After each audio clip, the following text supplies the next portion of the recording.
అరే 5 రూపాయలు కొని 100 నోటిస్తే ఎట్లన్నా చిల్లరదేపో నీ కథ మంచిగానే ఉన్నది. పొద్దటి సంది గిరాకీ లేక ఉత్తగ కూసున్నా చిల్లర కావాలంటే చిల్లర. అందరూ 500 నోట్లు ఇస్తే ఎట్లనమ్మా? టికెట్ వెనకమర్ల రాస్తా, దిగేటప్పుడు తీసుకోర్రి. నీ అవ్వ గింత పెద్ద నోటు పట్టుకొని నేనేడ తిరగాలరా? 2 100 నోట్లుంటే ఇయ్యరా అజ్జరా. ఏటీఎంల సుతా ఎల్లకపాయే, ఇప్పుడు ఎవరిని అడగాలే?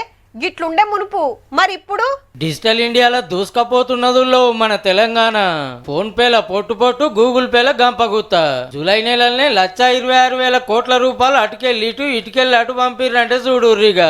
గిట్లా 28 రాష్ట్రాలతోటి పోటీ పడి 4వ ర్యాంక్ కొట్టేసింది. మళ్ళా మహారాష్ట్ర, కర్ణాటక, ఉత్తరప్రదేశ్ ముంగటున్నాయి కానీ అవి మనకంటే చాలా పెద్ద రాష్ట్రాలే. పొద్దుగాల పాల ప్యాకెట్ కాంచి నాస్టా చేసినా, చాయ్ తాగినా, బట్టలు కొన్నా, చెప్పులు కొన్నా, సినిమాకు పోయినా, బిర్యానీ బిల్ అయినా, షాపింగ్ చేసినా, ఆన్లైన్ లో ఆర్డర్ పెట్టినా, బండ్ల పెట్రోల్ కొట్టించిన, ప్రతొక్కదానికి ఫోన్ తెరుసుడు, పైకం కొట్టుడు.